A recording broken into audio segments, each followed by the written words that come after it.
नमस्कार, जी मध्य प्रदेश छत्तीसगढ़ देख रहे हैं आप। मैं हूं आपके साथ कोमल गंगवार। 23 की सरकार में आप सभी का स्वागत है। सवाल यही है कि 2023 में मध्य प्रदेश और छत्तीसगढ़ का मुख्यमंत्री कौन बनेगा और किसकी होगी सरकार, क्योंकि इस वक्त चुनावी घमासान चल रहा है और सियासत के रण में नेता उतर चुके हैं और रणभेरी बजा दी है और सियासी कमान से बयानों के तीर भी चल रहे हैं। माहौल को अपने पक्ष में करने की पूरी कोशिश में नेता जुटे हुए हैं, जिसकी आवाज जनता के दिल तक पहुंचेगी और वोट का आशीर्वाद मिलेगा। वही होगा 23 का विजेता।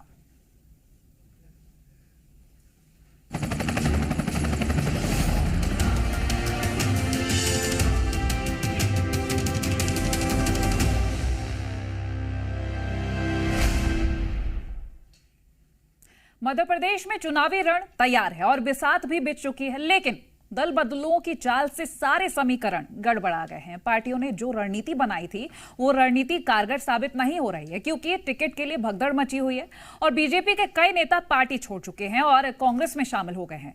वहीं बीजेपी छोड़ने वालों में मौजूदा विधायक और पूर्व विधायक भी शामिल है। वहीं कांग्रेस भी दल बदलुओं से अछूती नहीं है।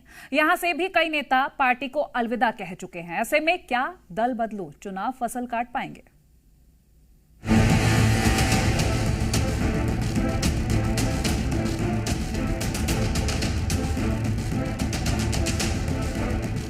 जब चुनावी समर शुरू होता है तो हर कोई टिकट की दावेदारी पेश करता है और जब टिकट मिलने की उम्मीद खत्म हो जाती है तो भगदड़ देखने को मिलती है। मध्य प्रदेश में भी कुछ ऐसा ही देखने को मिल रहा है, क्योंकि प्रदेश में चुनाव है, इसलिए नेताओं ने भी दौड़ लगानी शुरू कर दी है।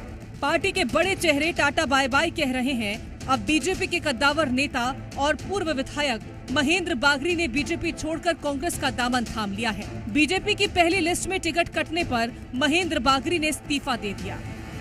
संगठन में जिस पार्टी में मैं विगत वर्ष 2000 से मैं लगातार 2023-24 तक रहा, उस पार्टी ने मुझे विधायक भी बनाया और मैं उस पार्टी के समस्त धन्यवाद करता हूं और उन कार्यकर्ताओं जो मेरे साथी थे, जो वरिष्ठ लोग, कनिष्ठ लोग और साथी, उनका ही बहुत बहुत धन्यवाद करता हूं। बाहरी लोगों को तजुर्बा तो दी जा रही, लेकिन मुझे लगता है जो बीजेपी हम लोग जिस समय वर्ष 2025 साल पहले पार्टी में थे, काम करते थे, लग रहा है कि आज कुछ न कुछ काम करने का जो हम लोगों जैसे लोगों, कार्यकर्ताओं का जो माहौल था वो आज नहीं।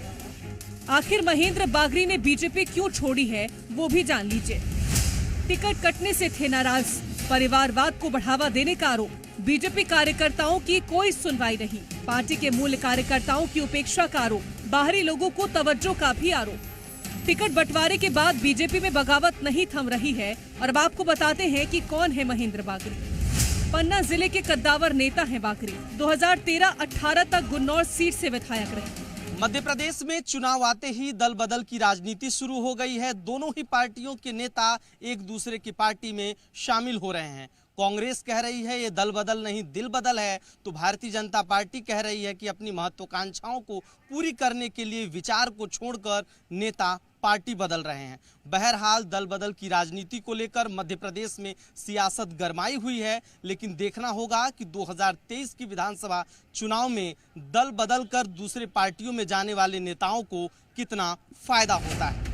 महेंद्र बागरी से पहले बीजेपी के कई नेता पार्टी छोड़ चुके हैं। कोलारस सीट से विधायक वीरेंद्र रघुवंशी ने बीजेपी को छोड़ कांग्रेस का हाथ थाम लिया। इसके साथ कांग्रेस में बीजेपी के बड़े नेता भंवर सिंह शेखावत और गुड्डू राजा बुंदेला ने भी कांग्रेस का दामन थामा और अपनी आस्था जताई। इन सब ने पार्टी में तवज्जो नहीं देने का आरोप लगाया था। केवल मेरे साथ अकेले नहीं हो रही है तपन जी। मूल भाजपा का जो कार्यकर्ता था, जिसने लोकसभा में भाजपा का काम किया, वो हर कार्यकर्ता संकट में है। कुछ लोग हिम्मत करते हैं, कुछ नहीं कर पाते। मैं हिम्मत इसलिए करता हूं कि मुझे रुपए पैसे कमाने में कोई इंटरेस्ट राजनीति से है नहीं। एक दल को छोड़कर दूसरे दल में जाने वाले नेताओं को लेकर बीजेपी और कांग्रेस पार्टी एक दूसरे पर आरोप लगा रही है। जिसे आप दल बदल कह रहे हैं, मैं उसे दिल बदल मानता हूं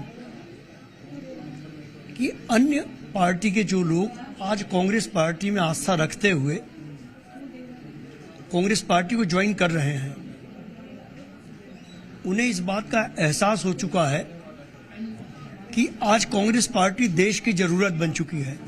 व्यक्ति इस सरजमी पर हमारी धरती माता से, भारत माता से मोहब्बत करता है जो इंसानियत से मोहब्बत करता है, जिसे गरीबों की, दलित, पिछड़े लोगों की प्रति आस्था है, वो लोग अब समझ चुके हैं कि यह देश जातिवाद के बीज बोने के बाद जिंदा नहीं रह सकता। तो मनुष्य के ऊपर किसकी पाबंदी है? लोकतंत्र में सब स्वतंत्र हैं, जहां जाकर चुनाव लड़ना चाहते हैं लड़ सकते हैं, जिस पार्टी में जाना चाहते हैं वहां जा सकते हैं, जिसमें आना चाहते हैं वहां आ सकते हैं। लेकिन भारतीय जनता पार्टी तो विचार के लिए चुनाव लड़ती है, विचार की स्थापना के लिए चुनाव लड़ती है, जन कल्याण के लिए चुनाव लड़ती है। जन कल्याण के, विचार की स्थापना के जो सारथी हैं वो भारतीय जनता पार्टी में आज भी हैं, कल भी रहेंगे। और भारतीय जनता पार्टी जिन उद्देश्यों के लिए बनी है, उन उद्देश्यों के चुनाव के माध्यम से सरकार बना के भी पूरा करेगी। बीजेपी हो या कांग्रेस, दल बदल की कहानी से कोई भी दल अछूता नहीं है। जहां बीजेपी में भगदड़ मची है, वहीं कांग्रेस के नेता भी पार्टी को अलविदा कह रहे हैं। राजनीतिक जानकार इसको चुनाव से पहले की भगदड़ बता रहे हैं और उनका कहना है कि हवा का रुख देखकर नेता ऐसा कदम उठाते हैं। अब जहां जहां हमको ये लग रहा है कि कांग्रेस से आया हुआ व्यक्ति जो आज भाजपाई हो गया है, उसको टिकट मिलने की संभावना है, तो जिसको संभावना थी वो चला जाएगा। पवन सिंह शेखावत इसका सबसे बड़ा उदाहरण है। और उन्होंने इसलिए ही पार्टी बदली है क्योंकि जिस दत्तीगांव को हराने के लिए वो आदमी मैदान में उतरा था, अब उसके सामने वो कांग्रेस की टिकट पर उतरेगा क्योंकि दत्तीगांव भाजपा की टिकट पर उतरेंगे। तो ऐसी स्थितियां, एक ये स्थिति बन रही है कि जब आपने नैतिकता को थोड़ा सा भी छोड़ दिया तो फिर मेरे ऊपर आप उल्हाना नहीं दे सकते हो, तो मैं भी नैतिकता छोड़। चुनाव से पहले दल बदल की कहानी काफी पुरानी है। नेता इसको हथियार की तरह इस्तेमाल करते हैं। टिकट मिल गया तो ठीक, नहीं तो दल बदल कर टिकट का जुगाड़ कर लेते हैं। फिलहाल मध्य प्रदेश में भी नेता इसी तरह का खेल खेलने में लगे हैं और दल बदल के जरिए अपनी सियासी पारी को जारी रखना चाहते हैं। ब्यूरो रिपोर्ट, जी मीडिया। और देखिए, बीजेपी में पार्टी छोड़ने वाले नेताओं की फहरिस्त काफी लंबी है। ये नेता टिकट के लिए बीजेपी को अलविदा कह चुके हैं। गुनौर से पूर्व विधायक महेंद्र बागरी बीजेपी छोड़ कांग्रेस में शामिल हो चुके हैं। वहीं कोलारा से विधायक वीरेंद्र रघुवंशी ने भी पार्टी का दामन छोड़ दिया है और कांग्रेस का हाथ थाम लिया है।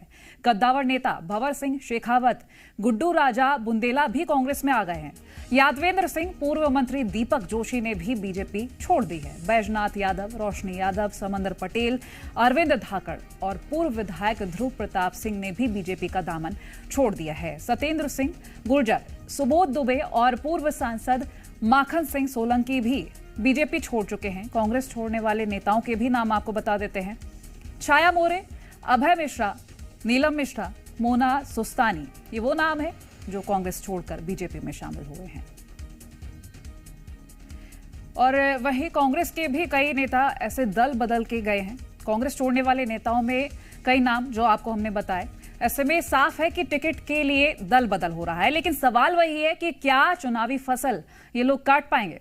और अब आगे बढ़ेंगे तो छत्तीसगढ़ के चुनावी रण में सरनेम पर घमासान मचा हुआ है, क्योंकि बीजेपी ने जो आरोप पत्र जारी किया उसमें नाम के बजाय सरनेम लिखे गए हैं। इसको लेकर कांग्रेस ने बीजेपी पर हमला बोल दिया है और आरोप पत्र के फ्रंट पेज पर एक कार्टून बना दिया है और कथित घोटाले करने वालों के सरनेम लिखे हैं। ऐसे में कार्टून के एक हाथ में एक बोरा भी है जिस पर घोटाला लिखा हुआ है। कांग्रेस यहां पर बीजेपी ने जो लोगों का अपमान किया उसको लेकर बीजेपी ने कांग्रेस पर मुद्दे से भटकाने का आरोप भी लगा दिया है। यानी कि सियासत के गेम में सरनेम को मोहरा बनाया जा रहा है।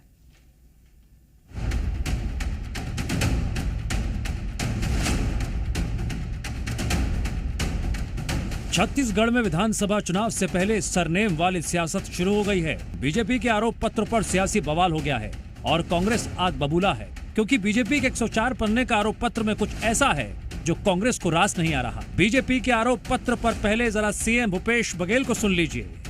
पता चला है कि 104 पन्ने का है और उसमें कार्टून ज्यादा है। कुछ क्या कार्टून ज्यादा है और आरोप पत्र वगैरह जहाँ तक के है तो विधानसभा में उसके बाहर जो लगा रहे तो उससे अतिरिक्त तो कुछ दिखाई दिया नहीं। हालांकि मैं खुद भी कार्यक्रम में था, लेकिन उनके आरोप पत्र में वही चीज़ें हैं जो विधानसभा में बात कही, वही चीज़ है जो ईडी जो चालान प्रस्तुत की है, उसके अलावा और तो कुछ है ही नहीं। तो सुना आपने, कार्टून को लेकर ही पूरा विवाद हुआ है। दरअसल रायपुर में केंद्रीय मंत्री अमित शाह ने बघेल सरकार के खिलाफ आरोप पत्र जारी किया था, जिसमें प्रदेश सरकार पर कई आरोप लगाए गए। वहीं बघेल सरकार पर बीजेपी ने घोटालों का भी आरोप लगाया। यहाँ तो सब ठीक था, लेकिन बीजेपी ने जो आरोप पत्र की बुकलेट छापी थी, उसी के कवर पर एक कार्टून बनाया गया है। उस कार्टून की शक्ल सीएम बघेल से मिलती जुलती है और कार्टून में घोटाला लिखा एक बोरा लटका रखा है। इतना ही नहीं, कार्टून पर कथित घोटाले करने वालों के नाम की जगह उनके सरनेम लिखे हैं। भाटिया, चौरसिया, शुक्ला, टुटेजा, ढांड, महेश्वरी जैसे सरनेम लिखे गए हैं। बस इन्हीं नामों को लेकर कांग्रेस बीजेपी पर हमलावर है। इसको लेकर कांग्रेस इन जातियों का अपमान बता रही है। कांग्रेस ने तो यहाँ तक कह दिया, अमित शाह और बीजेपी को सभी समाजों से माफी मांगनी चाहिए। चुनावी साल में कांग्रेस इस मामले को यूं ही नहीं जाने देना चाहती है और इसको चुनाव में इस्तेमाल करने की प्लानिंग कर रही है। तभी तो कह रही है, प्रदेश में बीजेपी के पास मुद्दे और जनता का समर्थन नहीं है, इसलिए बीजेपी मनगढ़ंत और झूठे आरोप लगा रही है। भाजपा ने अपने आरोप पत्र में प्रदेश के आधा दर्जन से अधिक जातियों को आरोपी बताया है। शुक्ला, भाटिया, टुटेजा, चौरसिया, ढांड और इन जातियों को अपमानित करने काम किया है। अमित शाह को भाजपा के इस कृत्य के लिए प्रदेश के इन आधा दर्जन जातियों से माफी मांगनी चाहिए। बीजेपी अब की बार घोटालों का मुद्दा उठाकर चुनाव में कांग्रेस को घेरना चाहती है, लेकिन कांग्रेस ने सरनेम का मुद्दा गरमा दिया है। ऐसे में बीजेपी कह रही है, कांग्रेस के पास आरोप पत्र का कोई जवाब नहीं है। तभी तो कांग्रेस जवाब देने के बजाय जाति के नाम पर भटकाने का काम कर रही है। देखिए, हमें मालूम था कि कांग्रेस पार्टी और उसकी सत्तारूढ़ भूपेश सरकार भारतीय जनता पार्टी के आरोप पत्र का जवाब नहीं दे पाएगी, तभी उसने उसको जाति से भटकाने का काम किया। अरे जाति नहीं, जाति के साथ उनका फोटो भी लगा है। अगर जवाब है आरोपों का तो जवाब दीजिए, इसे भी जातिवाद में मत उलझाइए। आपने छत्तीसगढ़ महतारी का धन लूटा है, इसे अपराधगढ़ बना दिया है, चाकूपुर बना दिया है, उसका कोई जवाब है? अरे जवाब नहीं देना चाहते तो आरोपों पर कार्रवाई तो करो। अब तो आपकी विदाई तय है, महीना 2 महीना बचा, उसमें कुछ काम करो। यहाँ भी जाति जाति जाति। अरे जनता की सुरक्षा करिए, धन को विकास कार्यों में खर्चा करिए, खाली भ्रष्टाचार और अपराध, यही काम है आपका। छत्तीसगढ़ में बीजेपी अपनी खोई हुई सत्ता को पाने के लिए बेकरार है, लेकिन कांग्रेस उसे कामयाब नहीं होने देना चाहती। बीजेपी आरोपों की झड़ी लगा रही है, लेकिन कांग्रेस भी माकूल जवाब दे रही है। ऐसे में 23 का संग्राम काफी दिलचस्प होगा। ब्यूरो रिपोर्ट, जी मीडिया। और छत्तीसगढ़ कांग्रेस को अपनी पहली लिस्ट का इंतजार है। बार बार बैठकों के दौर चल रहे हैं, लेकिन लिस्ट फाइनल नहीं हो रही। कांग्रेस चुनाव समिति की बैठक में प्रत्याशियों के चयन पर चर्चा हुई लेकिन नतीजा कुछ भी नहीं निकला। अब कहा यह जा रहा कि 8 सितंबर को कांग्रेस की पहली लिस्ट जारी होगी, लेकिन बीजेपी तंज कस रही है कि आपसी मतभेद की वजह से कांग्रेस लिस्ट जारी नहीं कर पा रही है।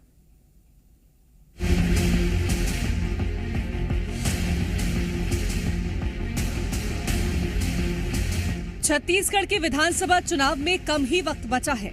ऐसे में कांग्रेस अपने प्रत्याशियों के नाम का जल्द ऐलान कर सकती है, क्योंकि बीजेपी ने पहली सूची जारी कर कांग्रेस पर दबाव बढ़ा दिया है। तभी तो कांग्रेस में बैठकों का दौर चल रहा है। प्रत्याशियों के चयन को लेकर रायपुर में प्रदेश कांग्रेस चुनाव समिति की बैठक में इसको लेकर चर्चा हुई, लेकिन चर्चा पूरी नहीं हो सकी और छत्तीसगढ़ कांग्रेस अब 8 सितंबर को प्रत्याशियों के नाम की घोषणा कर सकती है। छत्तीसगढ़ में प्रत्याशी चयन को लेकर कांग्रेस की मैराथन बैठक जारी है। चुनाव समिति की बैठक के बाद अब पॉलिटिकल ऑब्जर्वर की बैठक चल रही है, लेकिन जो स्क्रीनिंग कमेटी की महत्वपूर्ण जो बैठक आज होनी थी वो टाल दी गई है। इसकी मुख्य वजह कांग्रेस के राष्ट्रीय अध्यक्ष मल्लिकार्जुन खड़गे का 8 सितंबर को होने वाला दौरा बताया जा रहा है। साथ ही यह भी बात निकल के आ रही है कि जो 6 सितंबर को जिन पहली सूची या जो उम्मीदवार हैं प्रत्याशियों के, उनका ऐलान होना था वो भी टाल दिया गया है। मतलब 8 सितंबर के बाद नए प्रत्याशी, मतलब पहले प्रत्याशियों के नामों का ऐलान किया जाएगा। वहीं दूसरी ओर भाजपा लगातार आरोप लगा रही है कि जब ये बैठक नहीं कर पा रहे हैं तो टिकट वितरण या प्रत्याशियों का चयन कब करेंगे। 8 सितंबर को रायपुर आ रहे हैं मल्लिकार्जुन खड़गे। 8 सितंबर को होगी स्क्रीनिंग कमेटी की बैठक। बैठक के बाद प्रत्याशियों के नामों की घोषणा संभव। 30 से 40 नामों की हो सकती है पहली सूची। चर्चा के बाद हाईकमान के पास अप्रूवल के लिए भेजे जाएंगे नाम। और सबने अपनी अपनी बातें, अपने अपने सुझाव रखे हैं और उस पर सभी ने मिलकर आगे के लिए बातचीत की है, विचार किया है आगे जो भी बात होंगी, ठोस बात जो भी होंगी, हम आपके सामने रखेंगे। मैम, बीजेपी जो है सवाल उठा रही है कि आखिर कांग्रेस को इतना वक्त क्यों लग रहा है कि तरंग कैसा होगा, कांग्रेस चुनाव कैसे लड़ेगी, इसी बात में चर्चा हुई है और बाकी वरिष्ठ जन तय करेंगे, पार्टी का सर्वे, पार्टी का स्क्रीन सब तय करेगा कि टिकट किसे मिलेगा। कब तक लिस्ट जारी होगी, क्या लगता है? कांग्रेस पार्टी की एक बड़ी लिस्ट जल्दी जारी हो जाएगी। अब साफ है कि जब मल्लिकार्जुन खड़गे आएंगे तभी नामों पर विचार होगा। वहीं छत्तीसगढ़ प्रभारी कुमारी शैलजा ने भी ये साफ कर दिया है जी, खड़गे जी का दौरा है 8 तारीख को राजनांदगांव में और उसकी पूरी तैयारी है। लोगों में उत्साह है। आपने देखा जिस प्रकार से कल राहुल जी की रैली रही, उससे पहले खड़गे जी की चांपा जांजगीर में जो रही, उनका जो बोलने का तरीका, लोगों से बातचीत का तरीका एक अपने आप में लोगों को बहुत आकर्षित कर। जहां कांग्रेस का प्रत्याशियों के चयन को लेकर मंथन जारी है, वहीं बीजेपी ने कांग्रेस पर हमला बोल दिया है। बीजेपी प्रदेश अध्यक्ष अरुण साव कांग्रेस को डरा और घबराया हुआ बता रहे हैं। उनका कहना है कि कांग्रेस नेताओं की आपस में खूब झगड़े चल रहे हैं। ऐसे में नामों का ऐलान कैसे होगा?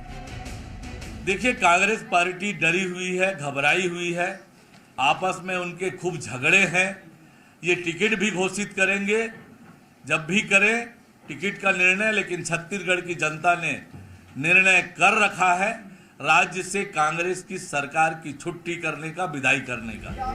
प्रत्याशियों के ऐलान पर कांग्रेस भले ही पिछड़ गई हो, लेकिन एक प्रक्रिया के तहत उम्मीदवारों का चयन किया जा रहा है। बस अब इंतजार है कि कांग्रेस कब अपने प्रत्याशियों के नामों का ऐलान करती है, क्योंकि बीजेपी इस मुद्दे पर खूब तंज कस रही है। ब्यूरो रिपोर्ट, जी मीडिया। और चलिए हमारे इस खास पेशकश में इतना ही। आप देखते रहिए जी मध्य प्रदेश छत्तीसगढ़।